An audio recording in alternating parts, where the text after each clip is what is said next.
Reka ntangire mbasuhuza mwese mukurikiranye kuri Black TV 250. Nizere ko mwese mumeze neza cyane. Amahoro y'Imana akomeze kubana namwe.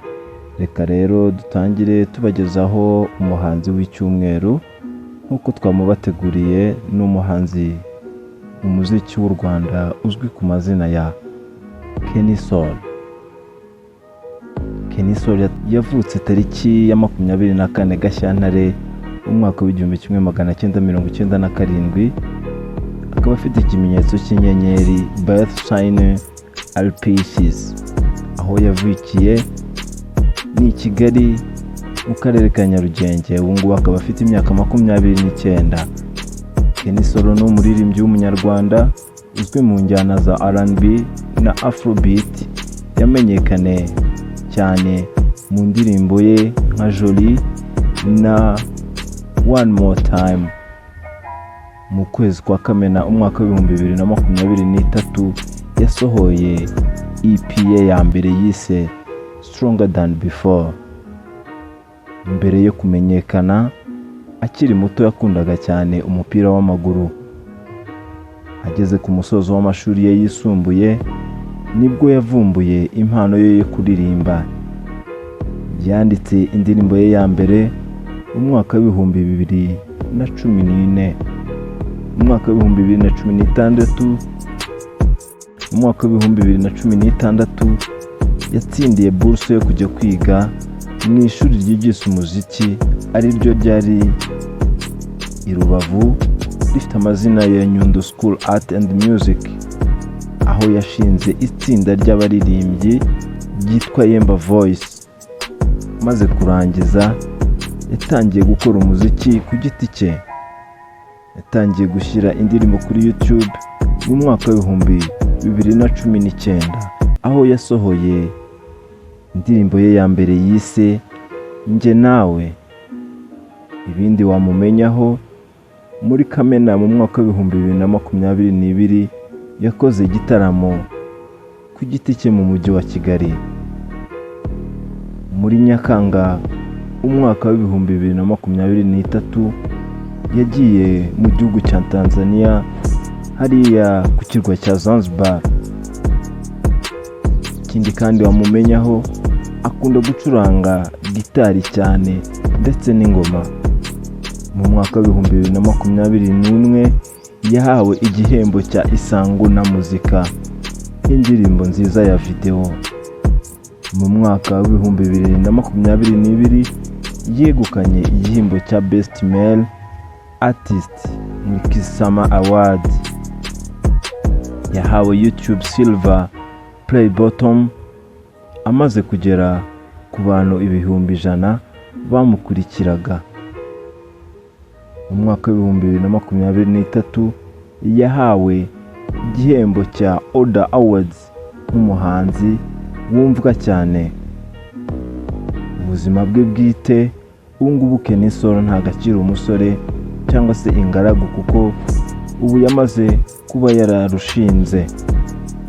We n'umufasha we bamaze kubyarana umwana w'umukobwa, aho bamubyaye mu mwaka w'2024. Kenny Soul akaba afite abavandimwe 3 b'abahungu. Kenny Soul abo afitanye isano nabo mu muziki ni ukuvuga ngo muri Mata mu mwaka w'2004 yashyize kuri Instagram amashusho ye ya mbere ari kumwe n'umuhanzi mugenzi we Bruce Melody. Ikindi nakubwira kuri Kenny Soul ni umuhanzi wirwanyeho cyane, arakora cyane bigaragarira buri wese, kubera ko ikibihamya ni iki ngiki. Kenny Soul kugeza kuri uyu mwanya ari kurikirwa n'abantu barenga 400,000 ku rukuta rwe rwa YouTube. Kenny Soul afite indirimbo nyinshi cyane zagiye zirebwa ku rwego ruhambaye. Hashize imyaka 2 Kenny Soul asohoye ya ndirimbo twababwiye One More Time yakoranye na Harmonize. Imaze kugira views miliyoni 4 plutôt n'ibihumbi ijana. Kenny Soul imyaka 2 n'ubundi yasohoye indirimbo yitwa Enough imaze kurebwa n'abasaga 348. Kenny Soul indi ndirimbo yasohoye yayise ngo ni 2 in 1. Hashize umwaka umwe imaze kurebwa n'abasaga 1,500,000. Kandi nyuma y'umwaka umwe Kenny Soul yafatanyije n'umudije ukomeye wo mu gihugu cya Nigeria ari we bita DJ Neptune, bakorana indirimbo bayita No One imaze kurebwa n'abasaga 1,800,000. Si ibyo gusa, Kenny Soul nyuma y'uwo mwaka umwe yakoze indirimbo ayita Phenomena imaze kurebwa n'abasaga 5,600,000. Ni nabwo kandi nyuma y'amezi 9 ubu tuvugana Kenny Soul yasohoye indirimbo ayita Deja Vu imaze kurebwa n'abasaga 3,100,000. Hanyuma nyuma y'amezi 2 ashize yonyine Kenny Soul yasohoye indirimbo ayita ngo Haje Gushya, indirimbo imaze kurebwa n'abasaga 1,1,500,000. Indirimbo aheruka ari nayo ndirimbo ye twavuga ngo ni latest imaze iminsi 12.